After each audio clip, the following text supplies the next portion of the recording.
గర్వం లేని వ్యక్తి, the most humble person, the very very sweet producer Allu Aravind గారికి సాదర స్వాగతం సార్.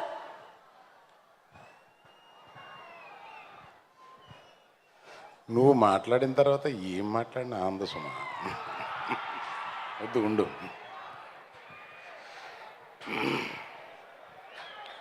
గీతా ఆర్ట్స్ సంస్థ 1972లో స్థాపించిన మా నాన్నగారు అల్లు రామలింగయ్య గారు ఇక్కడే ఎక్కడో ఉంటూ ఇదంతా చూస్తూ ఉన్నారని నమ్ముతూ మొదలు పెడుతున్నాను.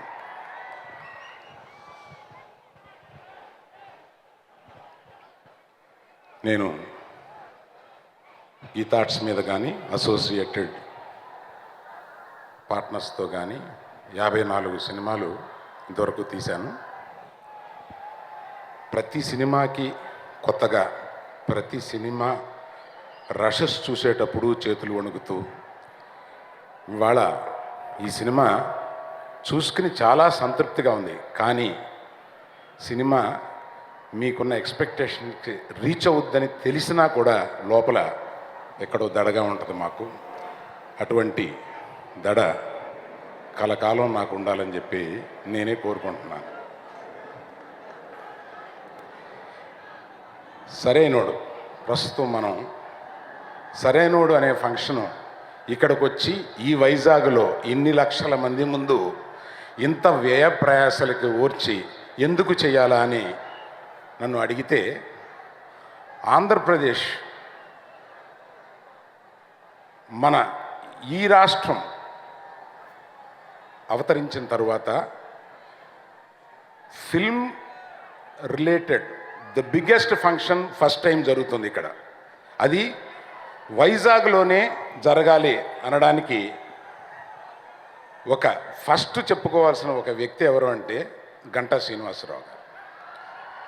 అతనికి మా కుటుంబానికి ఉన్న స్నేహం కానీ, చనువు కానీ, ప్రేమ కానీ, అభిమానం కానీ, ఆయన నువ్వు ఆడియో ఫంక్షన్ వైజాగ్లోనే చేసి తీరాలి అని నాతో చెప్పటం, దానికి అయ్యే ఖర్చు అవన్నీ చూసుకుని కొంచెం బాధేసినా కూడా తప్పనిసరిగా ఇక్కడ చేయాలని నిర్ణయించుకుని చేస్తున్నందుకు మొట్టమొదటిసారిగా ప్రథమ వ్యక్తిగా గంటా శ్రీనివాసరావు గారికి, తర్వాత మెగా ఫ్యామిలీకి ఈ సిటీ ఇచ్చే ఒక గౌరవం ఎప్పటికీ మేము మర్చిపోలేనిది.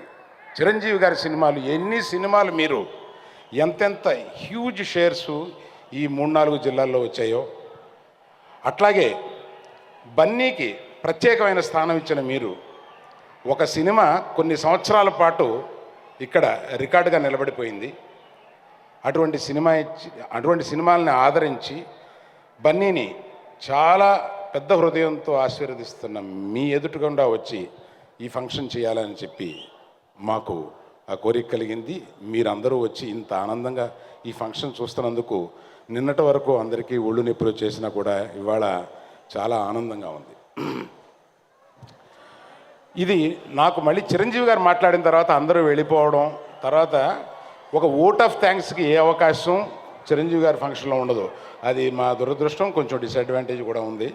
కనుక ఆ ఓట్ ఆఫ్ థ్యాంక్స్ లాంటిది ఇక్కడ చెప్పుకునే ముందు 2 ముఖ్యమైన విషయాలు చెప్పాలి. ఒకటి, చిరంజీవి గారు మేము గదిలో కూర్చున్నాం, మా ఇంట్లో కూర్చున్నాం, లేకపోతే మేము విడిగా మా ఫంక్షన్స్లోనో ఎప్పుడో మాట్లాడుకునే విషయాన్ని, ఆ విషయాలు పబ్లిక్తో మాట్లాడే అవకాశం వచ్చినప్పుడు ఒక్కసారి ఒక మాటగా మీకు తెలిసిందైనా కూడా పంచుకోవడం నా పెద్ద హృదయం కాదు, నా బాధ్యత కింద ఫీల్ అవుతున్నాను. ఆ రాజు ఎప్పుడో ఒక సుదీర్ఘ ప్రయాణం ప్రారంభించిన చిరంజీవి గారు ఎన్నో కష్ట నష్టాలకి ఓర్చి, శ్రమ ఓర్చి, ఆయన ప్రత్యేకమైన తన సుఖాలన్నీ వదులుకుని ఆయన కష్టపడి 25 సంవత్సరాల పాటు, మొదటి 25 సంవత్సరాల పాటు ఆయన కష్టపడి ఏర్పాటు చేసిన ఈ ప్లాట్ఫారం మీదే ఇవాళ ఇంతమంది హీరోలు ఉండగలుగుతున్నారు. ఆ ఘనత ఆయనకే దక్కింది. నేను చిరంజీవి గారు, పవన్ కళ్యాణ్ దగ్గర నుంచి ఇవాళ అల్లు శిరీష్ వరకు అందరికీ ఒక ప్లాట్ఫారం ఏర్పాటు చేసిన ఆయనకి సభాముఖంగా కృతజ్ఞత చెప్పకపోతే నా తప్పు అవుతుంది. 2, నేను చాలా సంవత్సరాలు కష్టపడి చాలా సినిమాలు తీస్తూ నేను ఈ మధ్య కొంతమంది యువకుల సహాయంతో నేను ఇవాళ యాజ్ ఇట్ ఈస్గా 3 సినిమాలు, అదర్ లాంగ్వేజ్లో 1 సినిమా, 4 సినిమాలు తీస్తున్నాను. అయినా కూడా నా బరువు బాధ్యతలన్నీ పంచుకుని నా దగ్గర కొంతమంది యంగ్స్టర్స్ ఉన్నారు. వాళ్ళని తీసుకొచ్చి పరిచయం చేయకపోయినా, వాళ్ళ గురించి ఒక్క మాట అయినా చెప్పకపోయినా నాది తప్పు అవుద్ది. అందువల్ల బన్నీ వాసు మన బన్నీకి చాలా మంచి స్నేహితుడు. చిన్నప్పటి నుంచి వాళ్ళిద్దరూ కలిసి ఉండేవారు. ఇటువంటి బన్నీ వాసు అనేక బాధ్యతలు తీసుకొని ఈ ఫిల్మ్ని తీయడంలో కానీ, ఈ ఫంక్షన్ చేయడంలో కానీ అనేకంగా ఉపయోగపడ్డాడు. ఆ తర్వాత అశోక్ గారు, ఇంకెవరు,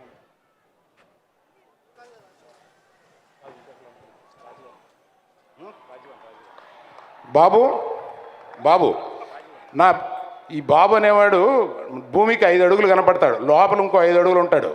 అంత సమర్థత కలిగినవాడు ఈ బాబు. వీళ్ళందరూ లేకపోతే గీతా ఆర్ట్స్ని నేను ఇంత సుగమంగా, ఏదో డైరెక్టర్ నేను బన్నీయో చిరంజీవి గారు అందరూ కూర్చొని కథల గురించి వాటి గురించి డిస్కస్ చేసిన కింద గదుల్లో మీద పడిపోతాం. కానీ మేము అనుకున్న దానికో, మేము కలగనే దాన్నో దాన్ని ఎగ్జిక్యూట్ చేయడానికి చాలా కష్టమైన పని అండి. అది ఫిల్మ్ ఇండస్ట్రీలో ఉన్న వాళ్ళకే తెలుస్తుంది. ఇవాళ బొలివియా ఒక పుస్తకంలో చూసి బొలివియా వెళ్ళాలనుకున్నారు. 10 రోజుల్లో బొలివియా టోటల్ యూనిట్ వెళ్ళి షూటింగ్ చేసుకుని వచ్చారు. అటువంటి మాకు ఇది కావాలి అంటే అది తెచ్చిపెట్టి చేయగల సమర్థత నా వెనకాల ఉన్న వాళ్ళలో లేకపోతే నేను ఇది చేయలేను.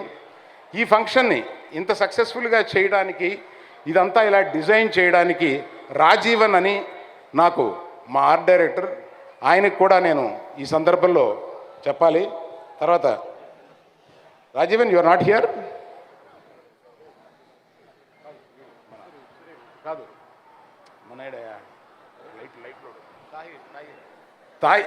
ఈ లైట్స్ ఇవన్నీ ఏర్పాటు చేసిన Tahir, hello Tahir, sound and lights Layak Babu. ఈ ఎంత మనకి ఇంత ఇదిగా చేయగలిగిన అతను ఇంత శ్రమపడి చేసినందుకు మీరు అందరూ ఒక్కసారి చప్పట్లు కొడితే ఆనందపడతాడు.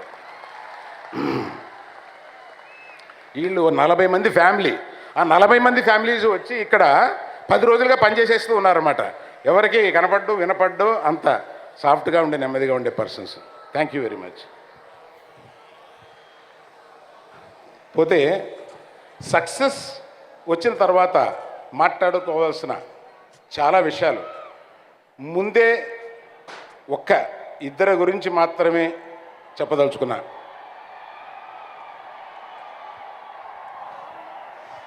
తప్పకుండా సక్సెస్ అవుద్ది. మళ్ళీ సక్సెస్ఫుల్ ఫంక్షన్ రోజున మేము మాట్లాడడాన్ని మీరు చూసి మళ్ళీ ఆనందపడతారు. దర్శకుడు గురించి ప్రప్రథమంగా చెప్పాలి. ఈ దర్శకుడు మొదటి రోజున నేను షూటింగ్ చేసినప్పుడు మామూలుడు అనుకున్నాను, కానీ మామూలుడు కాదు, చాలా సరైనోడు ఈ సినిమా ఇండస్ట్రీకి. ఎక్సలెంట్గా ఈ సినిమాని తీసిపెట్టాడు. రేపు ఎవర్రా బోయపాటి అని మళ్ళీ మీరు అతని సినిమాలు, ఇదివరకు సక్సెస్ఫుల్ సినిమాలు చూసినా కూడా మళ్ళీ ఎవర్రా ఈ బోయపాటి అని ఒక షాక్ తోటి మీరు ఈ సినిమాను చూస్తారు. అటువంటి వాడు బోయపాటి.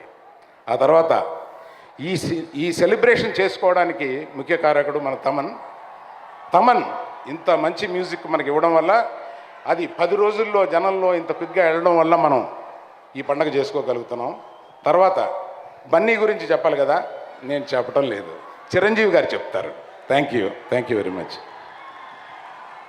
సరదాగా ఏదో మ్యారేజ్లో చేసిన మామూలు వీడియోని ఎలా ఉంటే, బిగ్ స్క్రీన్ మీద boss moments, boss curves, boss style, boss dialogue వినడానికి మేమందరం ఊళ్ళు ఊరుతున్నాం sir. We are waiting for your movie. And ఒక్క ఆడియన్సే కాదు, పనిలో పని ఇక్కడికి వచ్చాము కాబట్టి డైరెక్టర్లు కూడా చాలామంది క్యూలో రెడీగా ఉన్నారు. ఆ క్యూ నాతో మొదలు